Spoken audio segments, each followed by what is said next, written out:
కళ్ళకు best friend వినుకొండలో the number 1 opticals Sriranga opticals RTC bus stand ఎదురుగా జీవాలయం కాంప్లెక్స్ వినుకొండ.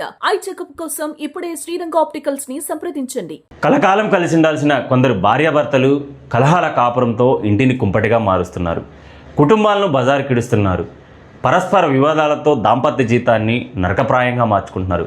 కొన్ని సందర్భాల్లో భర్తను భార్య చంపుతుండగా మరికొన్ని సందర్భాల్లో భర్తను భార్య చంపుతున్నాడు. ఇలా అనుమానాలు, అసమానతలతో, ఆవేశాలతో సంసార జీవితాన్ని నరకప్రాయంగా మార్చుకుంటున్నారు. అటువంటి ఓ సంఘటన పల్నాడు జిల్లాలో చోటు చేసుకుంది. ప్రేమించి పెళ్లి చేసుకున్న భార్యను భర్త కడతీర్చిన సంఘటన రొంపిచెర్ల మండలం మాచవరం గ్రామంలో చోటు చేసుకుంది. పెళ్ళైన 10 ఏళ్ల తర్వాత ఈ ఘటన జరగటం స్థానికంగా అయితే కలకలం రేపుతుంది. ఇరు కుటుంబాల్లో విషాదాన్ని, వారి కన్నా 2 బిడ్డల జీవితాల్లో చీకట్లను నింపింది. బాపట్ల జిల్లా సంతమాగులూరు మండలం ఏల్చూరుకు చెందిన వెంకటేశ్వర్లు 10 ఏళ్ల క్రితం రొంపిచెర్ల మండలం మాచవరం గ్రామానికి చెందిన మహాలక్ష్మిని ప్రేమించారు. పెళ్లి కూడా చేసుకున్నారు. అనంతరం వారికి 2 సంతానం కలిగారు. అంతా సజావుగా సాగుతున్న క్రమంలో భార్యాభర్తలకు 2కి వివాదాలు ఏర్పడ్డాయి. ఆ వివాదాలు వాగ్వాదాలుగా మారుతూ ఉండేవి.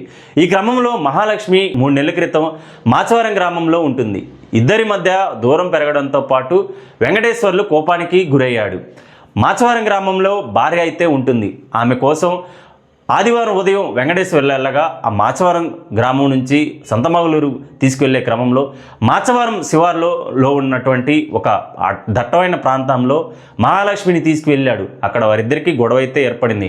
ఆ గొడవ ఎక్కువగా ముదరడంతో భార్యపై, మహాలక్ష్మిపై వెంకటేశ్వర్లు దాడి చేశారు. ఈ దాడిలో మహాలక్ష్మి అక్కడికక్కడే ప్రాణాలు కోల్పోయింది. దీంతో ఆమె మృతదేహాన్ని బైక్పై ఎక్కించుకొని అక్కడి నుంచి బయలుదేరి నేరుగా సంతమాగులూరు మండలంలో ఉన్నటువంటి పోలీస్ స్టేషన్కు వెళ్ళాడు. వెంకటేశ్వర్లు ఈమె నా భార్య, ఈమెని నేనే చంపానని పోలీసులకు చెప్పడంతో పోలీసులు ఒక్కసారిగా కంగు తిన్నారు.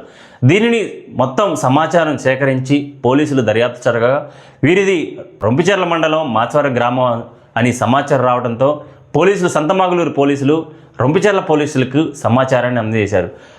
దీంతో రొంపిచెర్ల పోలీసులు సంతమాగులూరు చేరుకొని మహాలక్ష్మి మృతదేహాన్ని స్వాధీనం చేసుకున్నారు. ఈ దుర్ఘటనపై వెంకటేశ్వర్లపై రొంపిచెర్ల పోలీసులు కేసు నమోదు చేసి దర్యాప్తు చేస్తున్నారు. పల్నాడు జిల్లా రొంపిచెర్ల మండలం మాచవరం గ్రామానికి చెందిన మహాలక్ష్మిని 9 సంవత్సరాల క్రితం ప్రకాశం జిల్లా సంతమాగులూరు మండలం ఏల్చూరు గ్రామానికి చెందినటువంటి వ్యక్తికి ఇచ్చి పెళ్లి చేస్తే, పెళ్లి చేసినటువంటి క్రమంలో పెళ్లి చేసిన 2 నెలల తర్వాత నుంచి అమ్మాయిని భయంకరంగా వేధించడం, మానసికంగా ఇబ్బందులు పెట్టడాన్ని మరి చిన్నగా వాళ్ళ తల్లిగారు కూడా మధ్య మధ్యలో ఇద్దరికి చక్కబెట్టే ప్రయత్నం చేయటం, అదే విధంగా మరి డబ్బులు కొంత సర్దుబాటు చేయటం, అదే విధంగా బంగారాన్ని కూడా కొంత సర్దుబాటు చేయటం జరిగింది. ఈ క్రమంలో భార్యని నిత్యం వేధిస్తూ, అదే విధంగా వాళ్ళ ఇంట్లో ఉన్నటువంటి ఈ అమ్మాయి ఆడబిడ్డలు ఎవరైతే ఉన్నారో మహాలక్ష్మి ఆడబిడ్డలు, వాళ్ళు కూడా వేధించటం, అదే విధంగా మహాలక్ష్మి భర్త శ్రీను కూడా మహాలక్ష్మిని లైంగికంగా వేధించడానికి గురి చేశారు. ఇటువంటి పరిస్థితుల్లో ఆమె 2 నెలల క్రితం రొంపిచెర్ల మండలం మాచవరం గ్రామానికి పుట్టింటికి రావడం జరిగింది. ఈ పరిస్థితుల్లో ఈ రోజు ఉదయాన్నే సుమారుగా 5:30 సమయంలో ఆమె భర్త ఇంటికి రావటం, ఇంటికి వచ్చి ఆమెని నీతో మాట్లాడాలి అని చెప్పేసి మాచవరం పరిధిలోని మరి పొలాల్లోకి తీసుకువెళ్లి ఆమెని మాట్లాడుతున్నట్టుగా నటించి కాసేపు విభేదాలు రేపి ఆమె చలికోటుకున్నటువంటి ఆ దారాన్ని తీసి మెడకు వేసి మరి బిగించి మర్డర్ చేసి మళ్ళీ ఆమెని బైక్ మీద ఎక్కించుకొని సరాసరి సంతమాగులూరు పోలీస్ స్టేషన్ కి తీసుకుని వెళ్లి నా భార్యను నేను చంపాను అని చెప్పేసి చెప్పిన తర్వాత అక్కడ పోలీసు వారు మరి ఈమెమన్నా బ్రతికి ఉందేమోనని చెప్పేసి ఒక అనుమానంతో అక్కడ ఉన్నటువంటి ప్రభుత్వ ఆసుపత్రికి పంపించగా అప్పటికే చనిపోయినట్టుగా అక్కడ వైద్యులు నిర్ధారించారు. అంటే చట్టాలు ఎంత కఠినమైనటువంటి చట్టాలు మరి వస్తున్నప్పటికీ కూడా ఇలాంటి వారిలో ఇంకా మార్పు రావటం లేదు. వీరిని కఠినంగా శిక్షించాల్సినటువంటి అవసరం ఉంది. ఏం జరిగింది, 5 గంటలప్పుడు వచ్చి అవసరం ఫోన్ చేసిండు. నేను మటుకు రాను, నువ్వు పిల్లల్ని తీసుకురావు, నన్ను ఏదో చేస్తావు, నేను రాను అంది. అప్పుడు భయపడి మళ్ళీ పోను అమ్మాయి, ఎందుకమ్మా తప్పుడు నీకు పోను వద్దులమ్మా పెట్టేయమ్మా అన్న. ఆపి అంత ఛార్జింగ్ పెట్టినాక మళ్ళీ ఫోన్ చేసిండు. మళ్ళీ ఫోన్ చేసి రా, మా వాళ్ళు ఉండారు, మా అక్క వాళ్ళు 2 వచ్చారు, మా బావ ఉండు, రా క్లారిటీ చెప్పి పిల్లల్ని నువ్వు తీసుకొని పోయాను రా అని పిలిపించాక మీ అమ్మ వద్దు, మీ అమ్మ గోల్ చేసిద్ది అన్నాడు. మా అమ్మ గోల్ వేసింది అన్నది.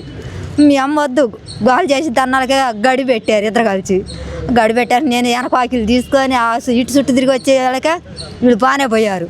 అబ్బాయి రాజురావా ఈ పిల్లగాని రాలేదయ్యా, ఈ పిల్లని తీసుకుపోయిండా, ఈ ఫోన్కి ఒకరు ఫోన్ చేయి ఎడి తీసుకుపోయిండా అన్న మా బాబాయ్ కొడుకుని. నువ్వు ఫోన్ చేసిండు, ఆ చెల్లితో చేసిండు, ఈ చెల్లితో చేసిండు, దేనికి ఫోన్ ఎత్తల.